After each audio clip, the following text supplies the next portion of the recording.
안녕하세요. 유상민 목사입니다. 오늘은 하루 종일 머리가 아파서 힘이 들었습니다. 진통제를 여러 알 먹었지만 좀처럼 낫지를 않았습니다. 담이 온 것처럼 목덜미가 땡기고 온몸이 불편했습니다. 눈에는 졸음이 가득한데 막상 잠은 오지 않았습니다. 배가 고프기는 한데 음식은 또 땡기지 않았습니다. 쪽골이 아프다가 머리 전체가 다 아프고 그러다 다시 또 쪽골이 아팠습니다.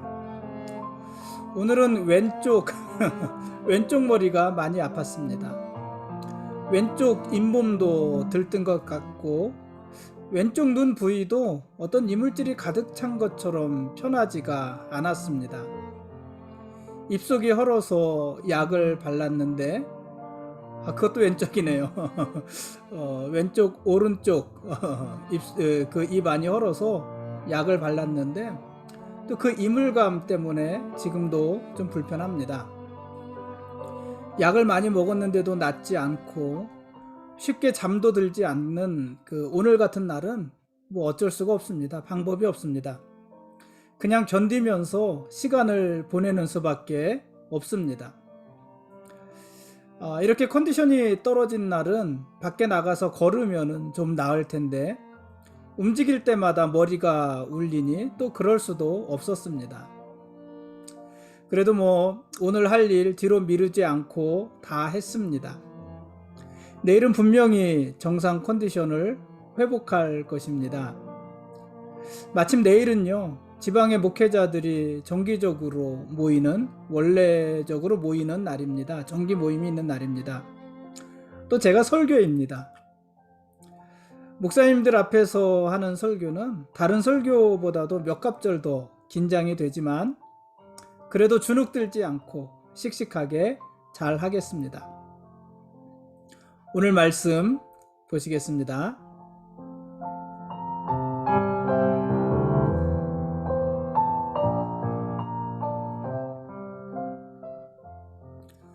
오늘 읽을 말씀은 열왕기하 6장부터 8장까지 말씀입니다. 아람과 이스라엘 사이에 크고 작은 전쟁이 계속되었습니다. 그러나 아람은 이스라엘을 이길 수 없었습니다. 아람의 전략을 이스라엘이 이미 다 알고 있었기 때문입니다. 어떻게 그럴 수 있었을까요? 이스라엘은 아람이 쳐들어오는 길목에 매복하고 있다가 아람 군대들을 번번이 무찔렀습니다. 그러니 어떻게 이기겠습니까? 어떻게 이런 일이 가능했냐면 하나님께서 아람의 모든 전략을 엘리사 선지자에게 미리 다 알려주셨기 때문에 그렇습니다. 심지어는 아람 왕이 침실에서 하는 말까지도 엘리사가 다 알고 있었습니다. 그러니요, 아람은 이스라엘과 싸울 것이 아니라 엘리사와 싸워야 했습니다. 엘리사가 있는 한 아람은 결코 이스라엘을 이길 수 없을 것이기 때문에 그렇습니다. 그렇지 않겠습니까? 그래서 아람 왕은 군대를 편성해서 엘리사가 있는 도단으로 보냅니다. 엘리사 한 사람을 잡기 위해서 군대를 편성한 것입니다. 아람의 군대는 밤새도록 도단성을 에워쌌습니다. 이 도단은요, 주변이 1km도 채 되지 않는 평지입니다. 그리고 그 주위는 사방이 산으로 둘러싸여 있는 곳입니다. 그래서 도단성은 작은 곳이기 때문에 포위하기도 좋았고, 또 한번 포위하게 되면은 도망갈 길도 없는 그런 곳이었습니다. 사방이 산으로 둘러싸여 있기 때문에 그렇습니다. 그런 도단성에 엘리사가 있었던 것이고 아람의 군대가 와서 그 도단성을 포위한 것입니다. 그 아람의 군대를 본 엘리사의 사환은요, 절망했습니다. 도망갈 길이 없으니 절망하지 않겠습니까? 그러나 엘리사는 사환에게 두려워하지 말라고 했습니다. 우리와 함께하는 자들이 아람의 군대보다도 많다, 이렇게도 말했습니다. 그리고 엘리사가 사환을 위해서 기도하자 사환의 눈이 열렸습니다. 반대로 아람 군인들의 눈은 멀었습니다. 재밌지 않습니까? 엘리사가 기도할 때 사환의 눈은 열렸고 사환이 두려워하던 아람 군대의 눈은 멀었습니다. 엘리사의 사환은요, 눈이 열려서 자신들을 보호하기 위해 산에 가득한 하나님의 불말과 불병거를 보았습니다. 그러나 아람의 군인들은요, 눈이 멀어서 엘리사를 쫓아서 사마리아 진영 안으로 들어가게 되었습니다. 꼼짝없이 이스라엘 군대의 포위가 되고 진멸당할 위기에 처하게 된 것입니다. 눈이 열린 엘리사의 사환은 두려움이 없어졌는데, 눈이 먼 아람의 군대들은 사마리아의 포위가 되어서 진멸당할 위기에 처하게 된 것입니다. 그러나 엘리사는요, 이스라엘 왕에게 말해서 아람 군대들을 진멸시키지 않습니다. 오히려 그들에게 떡과 물을 주어서 먹고 마시게 했습니다. 그리고 그들을 안전하게 돌려보냈습니다. 자신감 아닐까요? 언제든지 그들을 다시 잡을 수 있고 그들을 물리칠 수 있다는 그런 자신감 아니었을까요? 또 그 자신감은 모든 전쟁은 하나님께 속한 것이라는 믿음에서 오는 자신감 아니었을까요? 어쨌든 그랬습니다. 그런데 그 후에 아람 왕 베나단이 군대를 모아서, 본격적으로 큰 군대를 모아서 다시 이스라엘을 공격했습니다. 그때 이스라엘은 속수무책으로 당했고 엘리사가 살려준 아람의 군대는 오히려 사마리아 성을 포위하며 사마리아를 위협했습니다. 사마리아 성 안 사람들은 크게 굶주리게 되었고 서로가 자기들의 자식을 잡아먹는 그런 지경에까지 이르게 되었습니다. 얼마나 비참한 상황이 된 것일까요? 이스라엘 왕 여호람은 그런 상황의 책임을 엘리사에게 돌렸습니다. 그리고 엘리사를 죽이려고 합니다. 그러니까 아마 이스라엘의 왕도 자기 책임을 면하려고 했던 것 아닐까 싶습니다. 어쨌든 엘리사에게 그 책임을 돌렸습니다. 또 거기에는 그럴 만한 이유도 있어요. 왜냐하면은 엘리사는 아람의 군대 장관인 나아만의 병을 고쳐줬잖아요. 그 나아만이 이 전쟁에 장군으로 참여했는지 안 했는지는 모르겠지만은 어쨌든 나아만의 나병을 고쳐서 돌려보낸 적도 있고, 또 도단성을 에워쌌던 아람의 군대들도 평안하게 다 돌려보내줬잖아요. 그러니까 여호람은 이런 일들을 기억하면서 그 책임을 엘리사에게 떠넘겼던 것인지도 모르겠습니다. 이 여호람은요, 참 뭐라고 말할까요? 좀 비겁하다 싶은 생각이 듭니다. 왜냐하면은 이 여호람은 아람 군대를 크게 무찔렀을 때는 엘리사를 향해서 내 아버지요, 내 아버지요, 그렇게 불렀습니다. 6장 21절이에요. 내 아버지요라고 불렀지만 이스라엘이 위기에 처하자 그 책임을 엘리사에게 물으면서 제일 먼저 엘리사를 죽이려고 하는 것입니다. 그러나 전쟁은 여호와께 속한 것입니다. 엘리사의 자신감이 거기서 나왔던 거잖아요. 전쟁은 여호와께 속한 것입니다. 하나님께서는요, 아람 군대가 나병 환자 4사람의 발소리를 병거 소리와 말소리와 큰 군대 소리로 듣게 하셨습니다. 도단성을 포위한 아람 군대의 눈을 멀게 하셨던 하나님이 이번에는 그들의 귀를 멀게 하신 것입니다. 아무런 힘도 없는 나병 환자들, 사마리아 성으로 들어가자니 그곳에서도 굶어 죽게 생겼고, 자기들이 있는 곳에 그냥 있자니 그곳에서도 죽게 생겼고, 그러니 마지막 방편으로 아람군의 진영을 찾아가는 4명의 문둥병자들, 나병 환자들입니다. 그 아람의 진영에서 자기들을 받아주면 사는 것이고 받아주지 않으면 죽는 것이고, 그러니까 이래도 죽고 저래도 죽으니 그냥 가보자 하는 심정으로 아람군의 진영을 향해 걷기 시작한 4명의 나병 환자. 그러니까 가장 볼품없고 가장 힘이 없고 그런 4명의 나병 환자, 이들의 발자국 소리를요, 어떻게 들렸다고요? 큰 병거 소리, 말소리, 군대 소리로 듣게 하신 것입니다. 또 그 소리를 들었을 때에 우리가 진영을 갖추고 싸우자 이런 생각을 들게 하신 것이 아니라 큰 두려움에 빠지게 했고, 얼마나 두려웠던지 뒤도 돌아보지 않고 도망가게 하신 것입니다. 자기들의 모든 것을 뒤에 남겨두고 하나도 가지지 못하고 그저 혼비백산에서 도망가게 하신 것입니다. 그들의 귀를 멀게 하신 것이죠.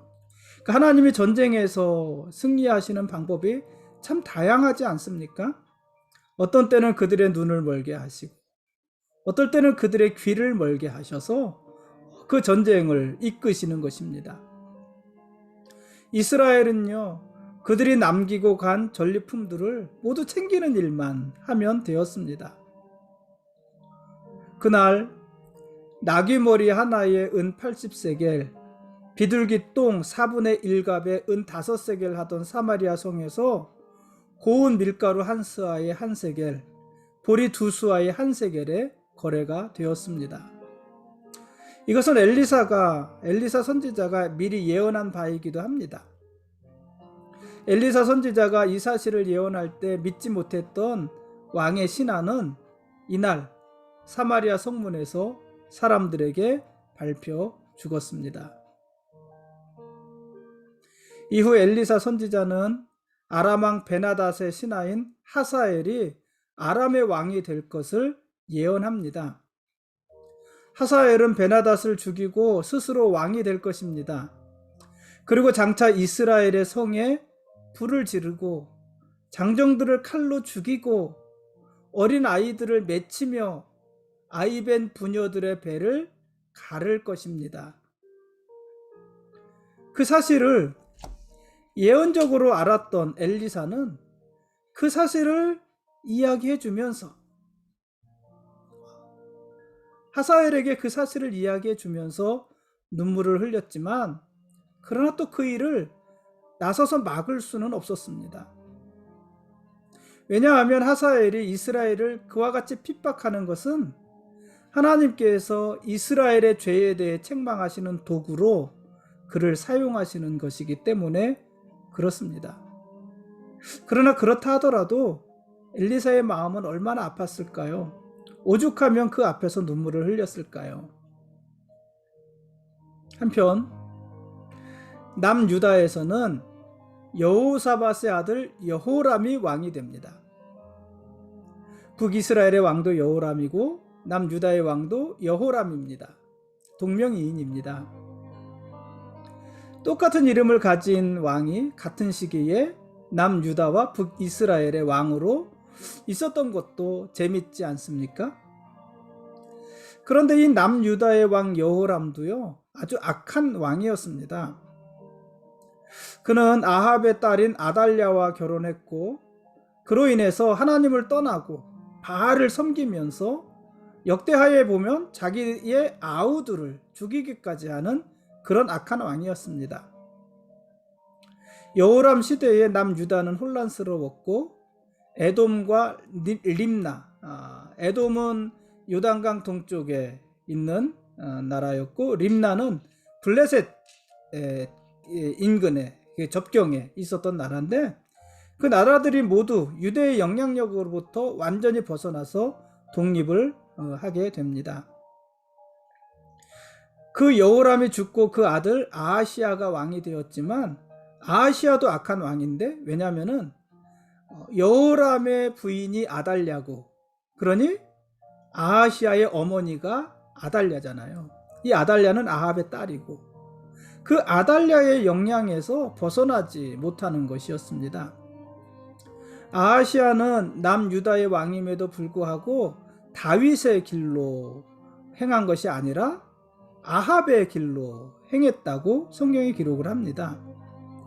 그래서 그는 여호와 보시기에 악한 일을 행했습니다. 북이스라엘의 악한 왕 아합의 집과 정략적으로 결탁한 남유다가 하나님의 길을 떠나서 이방신을 섬기는 악한 길로 행하게 된 것입니다.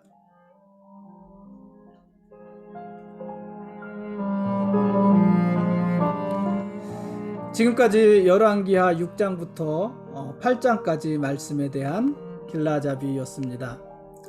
내일 읽을 말씀은 열왕기하 9장과 10장 말씀입니다.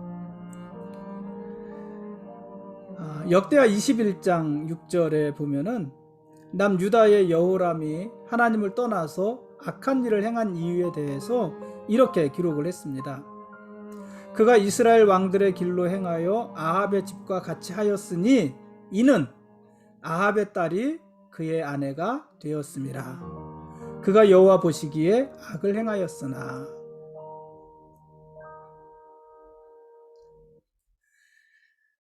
여호람이 하나님을 떠나서 악한 일을 행한 것은 그가 아합의 딸을 아내로 맞이했기 때문이다 하는 말입니다. 여호람은 하나님이 세운 유다의 왕임에도 불구하고, 그리고 그는 다윗의 혈통임에도 불구하고 아합의 딸인 아달랴에게 더 많은 영향을 받았습니다. 다윗에게 영향을 받은 것이 아니라, 하나님께 영향을 받은 것이 아니라 아합의 딸 아달랴, 자기 부인에게 더 많은 영향을 받았습니다. 유다의 왕이 정략적인 방법으로 아합의 딸과 결혼을 했지만 그것은 결과적으로 유다와 예루살렘 주민들을 아합의 집과 같이 음란하게, 음행하게 하는 결과를 불러오기도 합니다. 역대하 21장 13절도 여호람의 악한 일을 지적하면서 이렇게 말을 합니다. 오직 이스라엘 왕들의 길로 행하여, 누구의 길이요? 이스라엘. 지금 남유다의 왕에 대해서 말을 하는 거잖아요. 남유다의 왕에 대해서 말을 하는 것인데, 그가 이스라엘 왕들의 길로 행하여, 북이스라엘의 왕들의 길로 행하여 유다와 예루살렘 주민들이 음행하게 하기를 아합의 집이 음행하듯 하며, 이렇게 기록을 했습니다. 여호람 자기뿐만 아니라 유다와 예루살렘 주민들까지 아합의 집과 같이 음행하게 했다 하는 말입니다. 다윗의 길을 따를지 아합의 길을 따를지는요, 사실 각자가 선택할 문제입니다.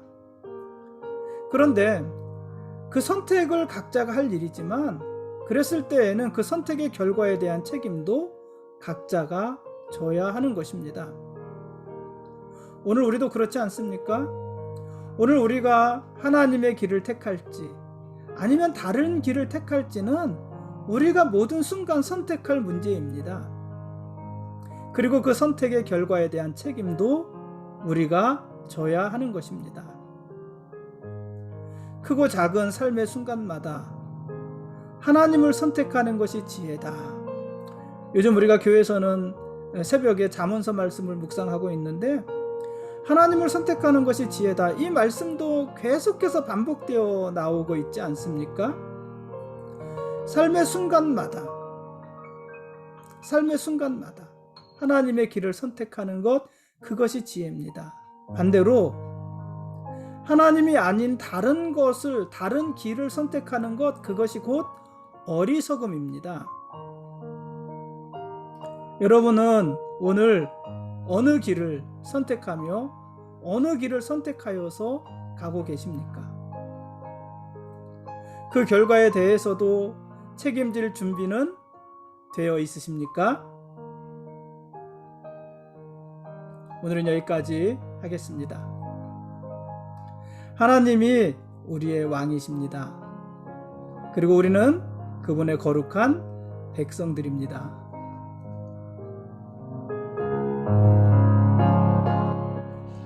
고맙습니다.